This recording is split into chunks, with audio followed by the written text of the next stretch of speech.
At 5:30 p.m. on the 22nd of April 1915, the Allied troops holding the front line here, just north of the Belgian town of Ypres, were confronted by an eerie sight. A yellowish-green cloud was drifting towards them, carried by a light breeze. As soon as it reached them, their eyes began to stream. Men clutched at their throats as they struggled for breath. Soon they began to retch, and some coughed up blood. A few brave souls stood their ground, but hundreds panicked and fled. It was the world's first use of gas as a weapon of war. There were over 8,000 Allied casualties. Many had been blinded by the gas. Better a sudden death, wrote one British officer, than this awful agony. Many of those who witnessed that first gas attack were appalled. One British soldier wrote, "The whole civilized world ought to rise up and exterminate those swine across the hill." Even some Germans were horrified by what they had done. I do not like the idea of poisoning men. Of course, the entire world will rage about it, at first, and then imitate us. He was proved right. The British Commander-in-Chief, Sir John French, wrote to the Minister of War, recommending that Britain should respond by developing chemical weapons of her own. Stalemate was driving both sides to desperate measures. A huge swathe of northern France lay in German hands, and for the French there was only one priority: to push the Germans out by mounting a full frontal attack. The British were sceptical. Lord Kitchener, Britain's Minister of War, feared that the German lines in France were too strong to be broken. Some favoured campaigns elsewhere, weakening Germany by attacking our allies, Turkey and Austria. But the French wanted the Germans off their soil, which meant attacking them in France. Kitchener was right to be nervous about attacking on the Western Front, but because of Britain's commitments to France, there was no other way. Sooner or later, the war would be won by climbing the dreaded parapet and advancing across no man's land on the enemy.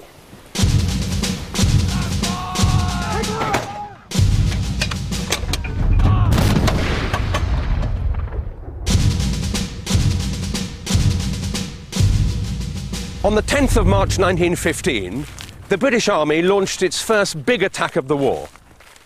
At 7:30 in the morning, near the little village of Neuve-Chapelle, 340 guns began the heaviest bombardment the British Army had ever seen.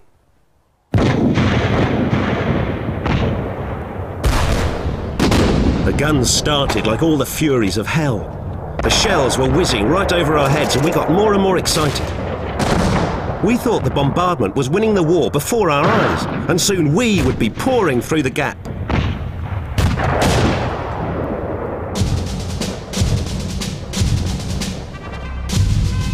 As the bombardment ceased, the infantry went in. Shellfire had virtually annihilated the German defences, and the village of Neuve-Chapelle was taken within an hour. The British, it seemed, were on the verge of a breakthrough. But the bombardment had missed a tiny section of German trench just here, in front of the village. And 2 machine guns, each manned by 4 men, had survived. This gun has a range of 2,000 meters, and it can fire 450 rounds a minute. The infantry didn't stand a chance. As 1st Middlesex and 2nd Scottish Rifles attacked out of the mist, they were mown down.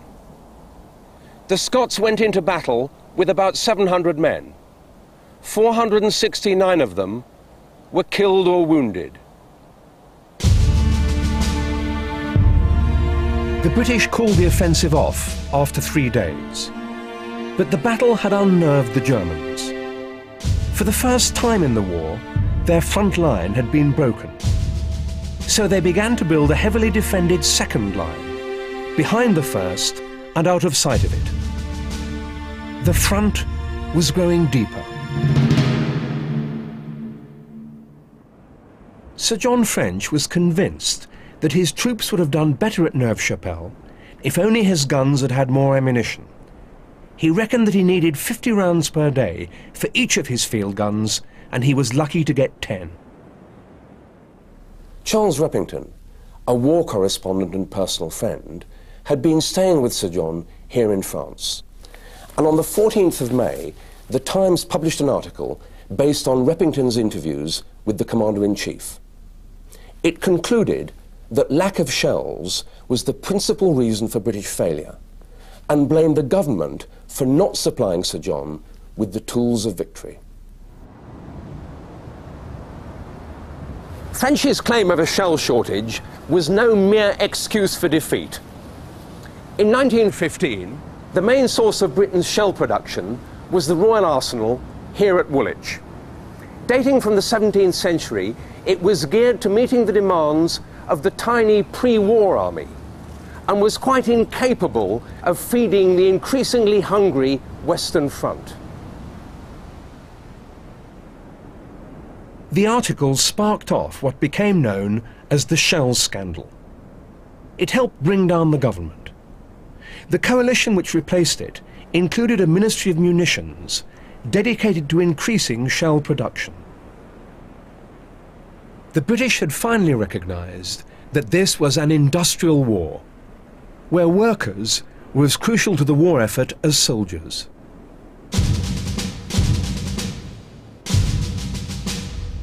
But trained soldiers were also in short supply. The British Army had begun the war with 250,000 men. By the summer of 1915, more than half had been killed or badly wounded. Despite mounting casualties, enthusiasm for the war remained undiminished. Rudyard Kipling, Britain's much-loved poet of empire, summed up the mood. For all we have and are, for all our children's fate, stand up and take the war. The Hun is at the gate.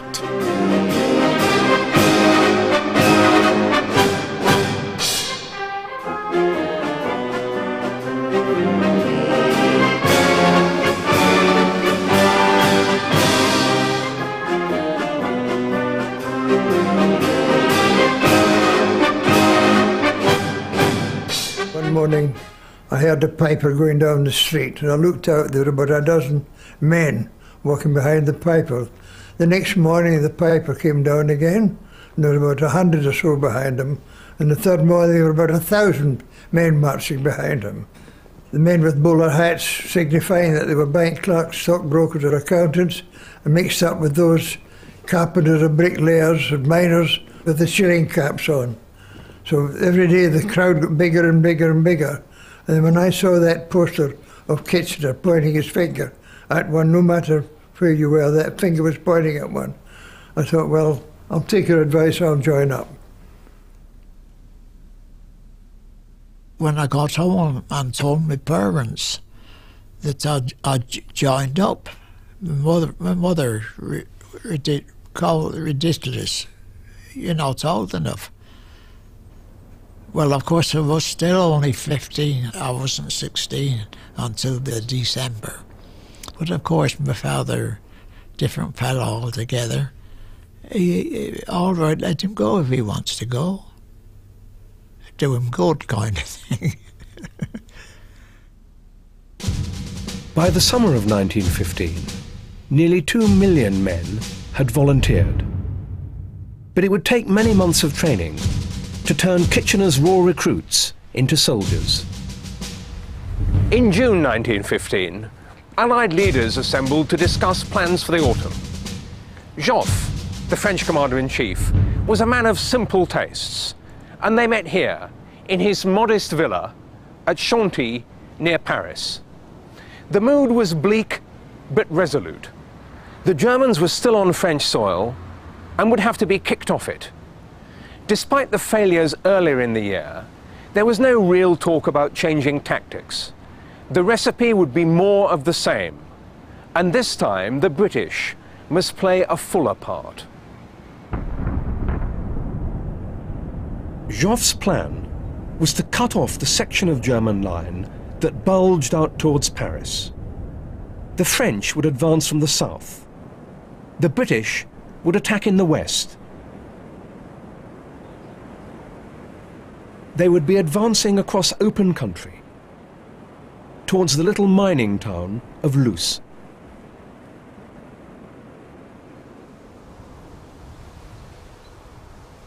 On the 12th of July, Sir John French came up here, to Notre-Dame-de-Lorette, to look at the ground over which he was being asked to attack. He didn't like what he saw. It would be easy for the Germans to defend this industrial sprawl, with its miners' cottages, slag heaps, and mine workings. He decided not to attack. Joffre remained adamant.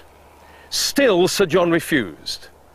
Then Kitchener intervened and spelt it out for him with chilling logic.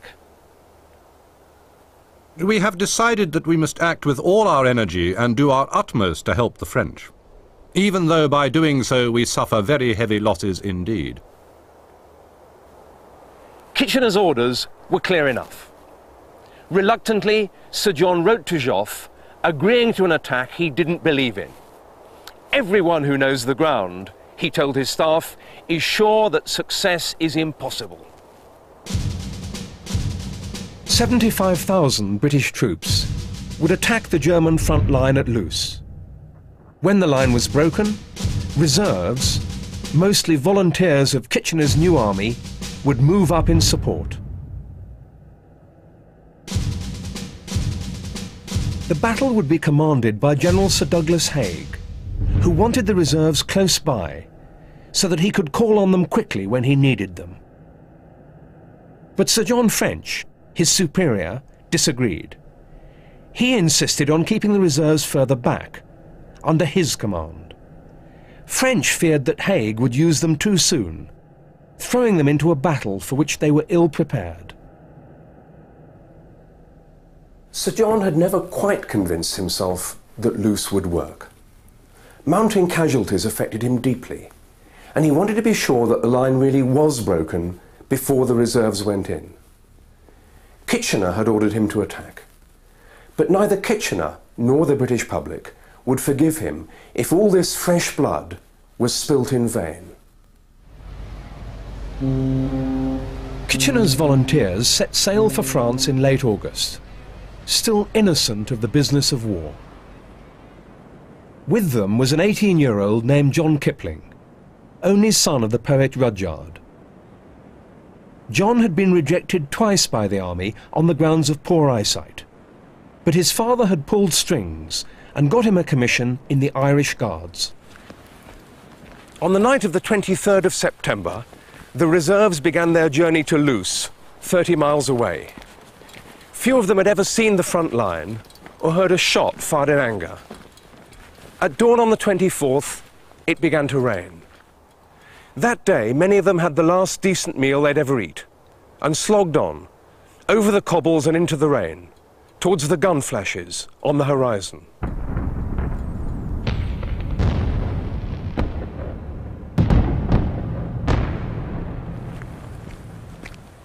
Both Sir John French and Haig knew that the bombardment wouldn't be heavy enough to crush the German defences, and had something else in mind. Something that would not merely help them win the battle, but would wreak vengeance on the Germans. They would use gas.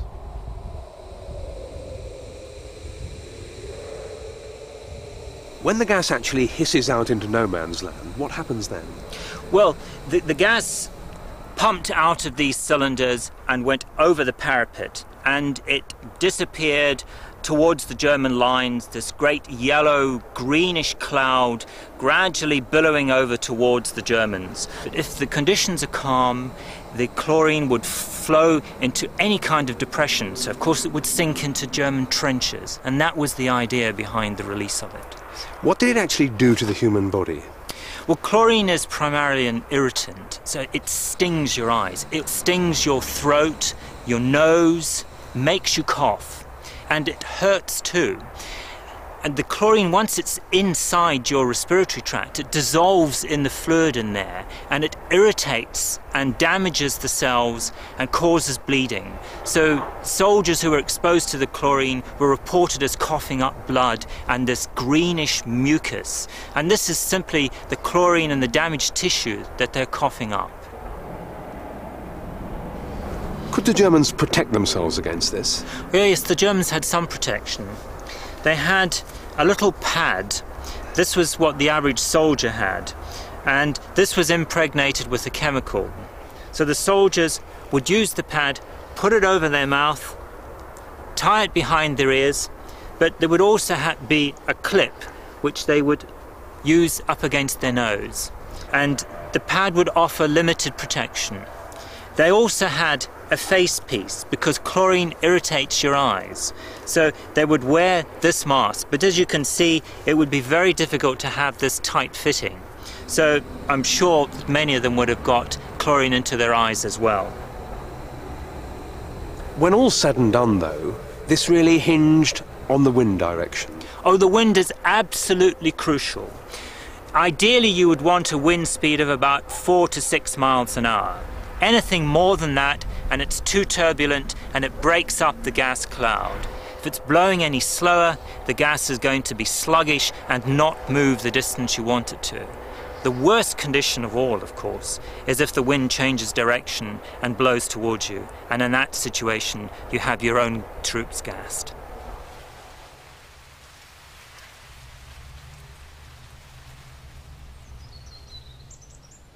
From the folly in the garden of his chateau, Haig could see the front line at Loos. It was only 10 miles away. He was out here just before 5 a.m. and asked his senior aide-de-camp, Lieutenant Colonel Alan Fletcher, to light a cigarette. They both watched the smoke. Haig wrote in his diary that it drifted slowly towards the German lines and that the leaves of the poplar trees rustled gently.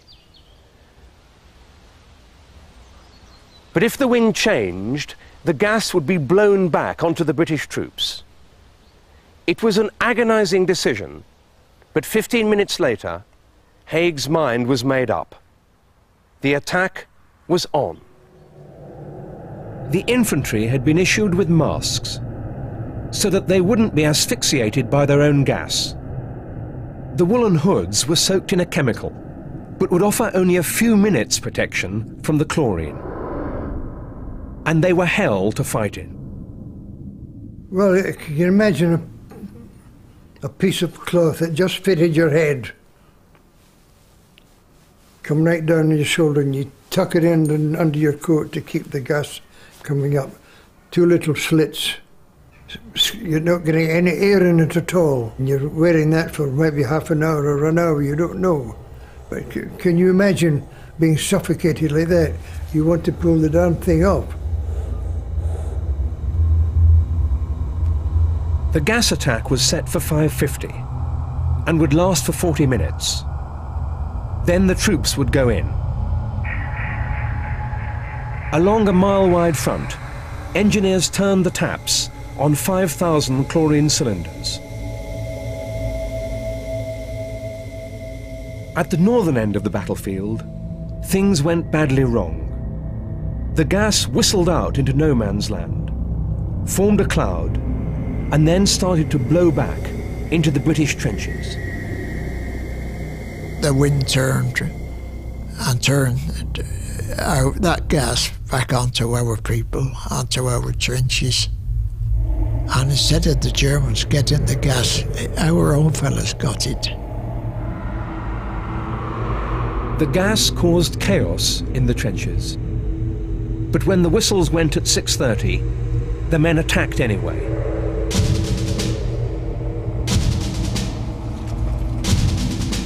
They were fighting blind.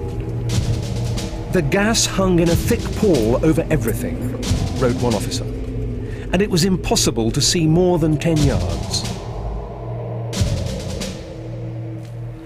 The British were advancing by rushes, each platoon running forward, covered by the fire of another. A platoon commander blew his whistle to order his men on, but not a soul followed. He shouted, "You bloody cowards! Are you going to let me go on my own?" His platoon sergeant, groaning with a broken shoulder, shouted, "Not cowards, sir, willing enough. But they're all effing dead." The machine gun had caught them as they rose to the whistle. It was a shock, really, because although we knew we were in attack, we didn't expect the losses were going to be like they were. The men were sprawled out all over the wire, the barbed wire, just like mothers washing on washing day.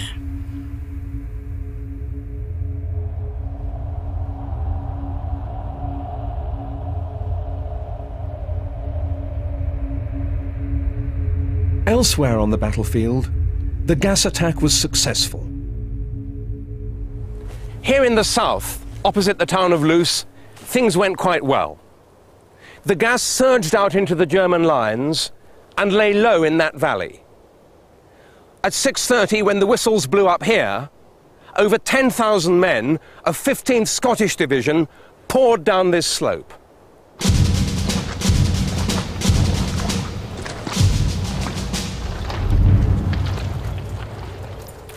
The Scots made good progress. The gas had caused havoc in the German trenches. Some defenders had simply run away, others surrendered without a fight. Within an hour, the Scots had broken through the German first line and were pouring through Loos. Shellfire had already wrecked the town, but astonishingly, there were still civilians in Loos. One of them, 17-year-old Emilienne Moreau, witnessed the attack.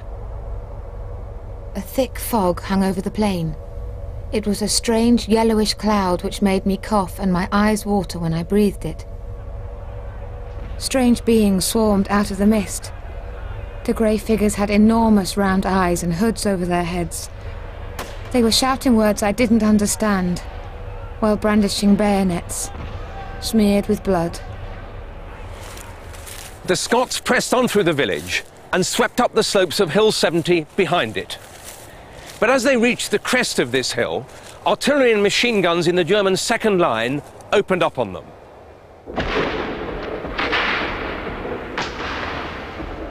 When we got over the top of Hill 70, we went down towards the German lines, and we could see the German artillery, the Germans feeding shells into their guns and firing them at us. Our artillery didn't manage to silence those German guns.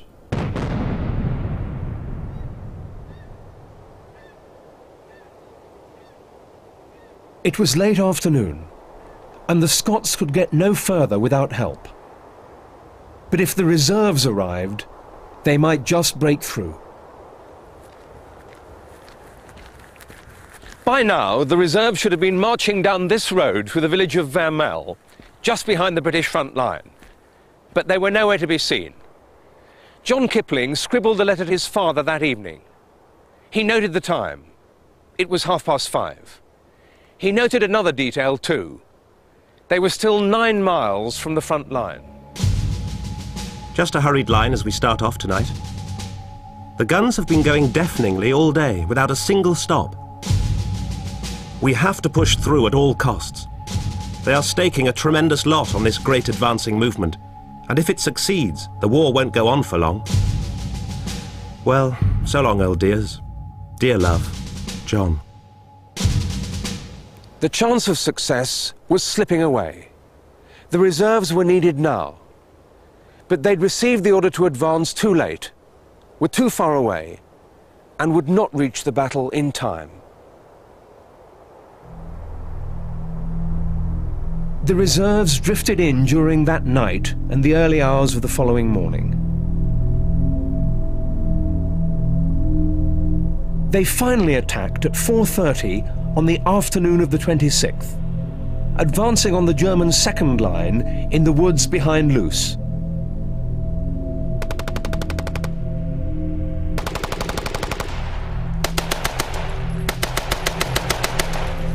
The machine guns opened fire at 1,500 yards. The Germans saw men falling in their hundreds, but the British pressed on. The few that made it to the German wire could get no further. The British lost 8,000 men in just an hour.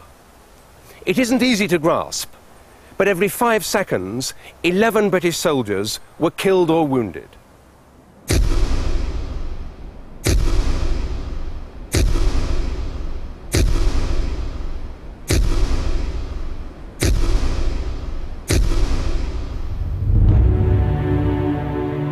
John Kipling was killed late on the afternoon of the 27th. With the light fading, a comrade saw him stumbling around in a confused state. He seemed to have been hit in the face.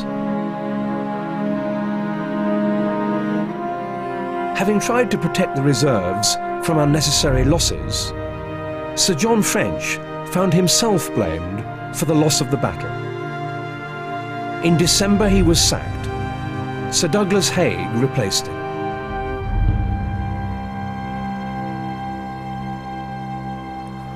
Loos cost the British Army more than 43,000 casualties. The Germans called it the Leichenfeld von Loos, the corpse field of Loos. Many of the dead are buried here. But after the war, there was so little left to identify many of the bodies that they're commemorated on this memorial to the missing.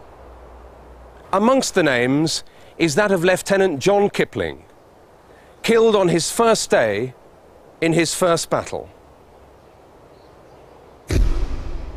His parents spent the rest of their lives trying to find the body of their only son. They never did. The loss of John changed forever Rudyard's view of the war. In 1918, he wrote, "If any question why we died, tell them because our fathers lied."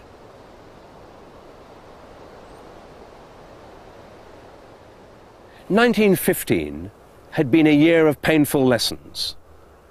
When the Allied leaders met in December that year, they decided that 1916 would be the year of the Great Allied Offensive. But as they planned their attack, the Germans strengthened and deepened their defenses. Earth was giving way to concrete. The Western Front was setting hard.